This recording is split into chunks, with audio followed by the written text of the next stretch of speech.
Maintenant, M. Chaban a déjà donné la notion sur la présentation des notaires. Entre-temps, une autre personne peut aussi ajouter quoi? Certaines notions qu'il a sur notaire.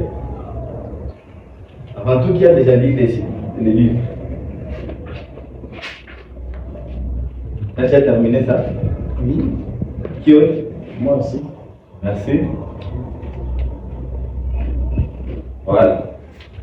Le livre, l'auteur est Robert Kiyosaki. Mais Robert Kiyosaki, le livre est écrit par Robert Kiyosaki. Et ce livre a été traduit en 2001 dans la langue française. Et comment est-ce qu'on a traduit les livres dans la langue française? C'était un financement du gouvernement du Canada. Après avoir vu que le livre est très très important et la plupart des livres sont écrits en anglais, le gouvernement canadien a insisté et a financé pour que ce livre soit traduit en français. Et c'est pourquoi aujourd'hui, si nous lisons ces livres en version française, c'est parce que les gouvernements canadiens ont investi dans ce livre. Et Robert Kiyosaki était un Américain. Mais il n'est pas américain d'origine. Et de quelle origine? C'est un japonais américain. On peut y acclamer pour ce monsieur.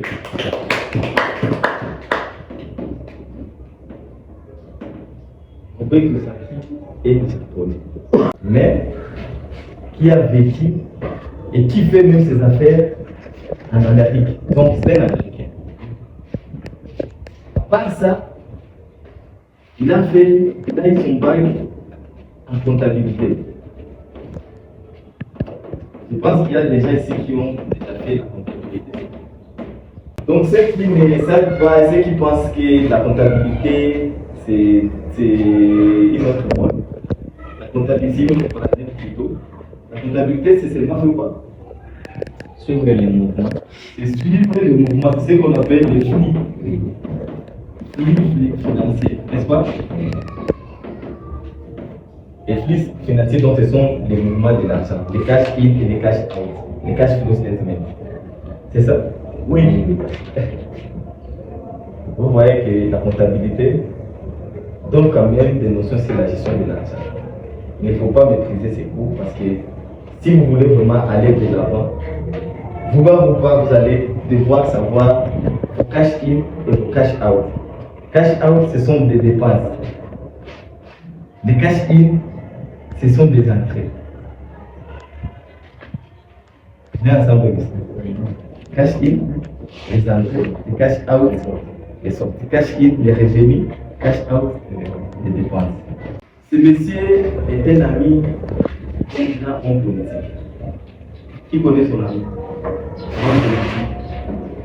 L'ami de Robert Kiyosaki. Hein? Tu peux applaudir pour ce monsieur.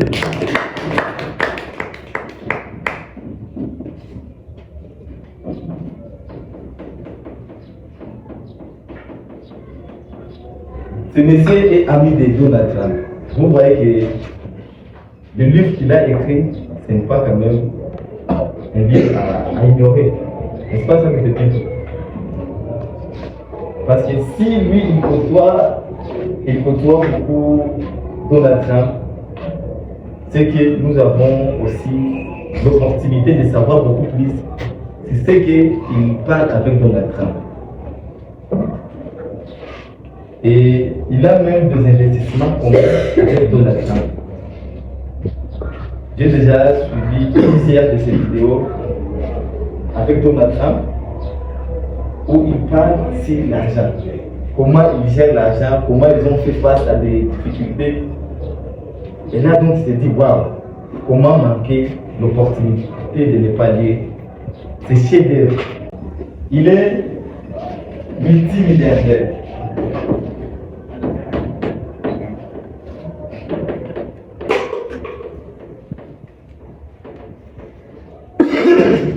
Donc, dans ce livre, nous avons la possibilité de savoir comment les milliardaires aussi se font fortifier. Maintenant, partant du titre de livre, Père riche, Père pauvre, devenir riche ne s'apprend pas à l'école. Qu'est-ce que vous comprenez? Qu'est-ce qu'on doit donc nous attendre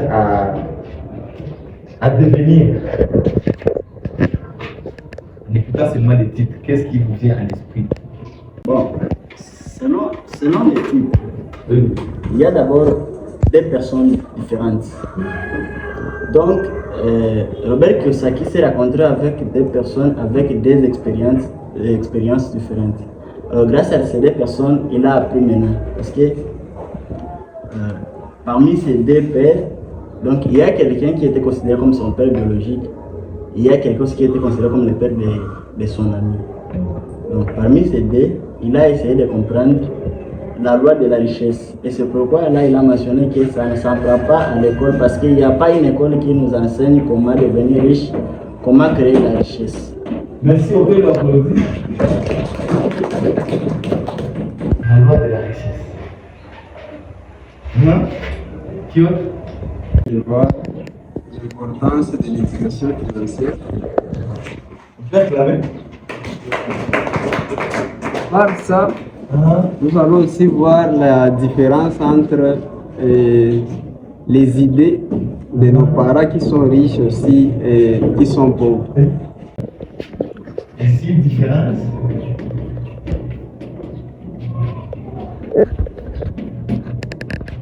Différence entre les idées.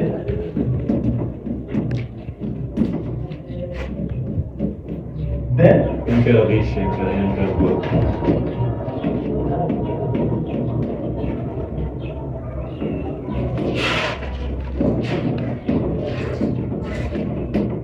Je peux aussi donner un point par rapport au titre.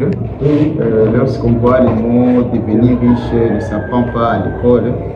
Donc le monsieur voulait aussi nous montrer donc, les points importants, donc les lieux où on doit, donc les différents lieux où on doit apprendre à devenir riche. Parce que voir la manière dont il a dit, donc devenir riche ne s'apprend pas à l'école.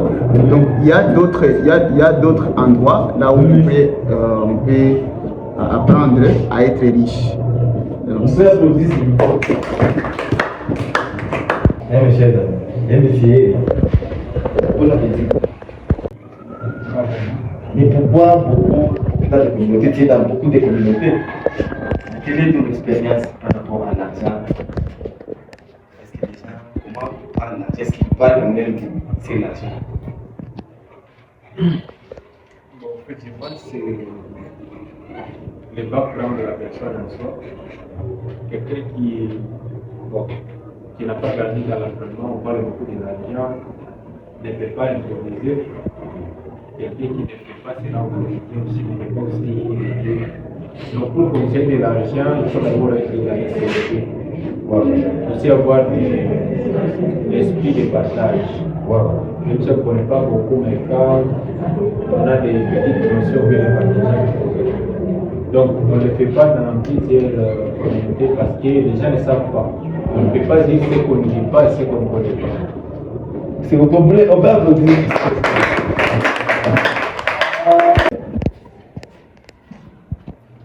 Donc on ne parlait pas dans leur circuit, un système. Oui. Donc dans leur circuit,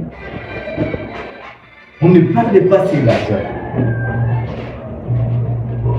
C'est pourquoi, mes chers amis, il faut éviter.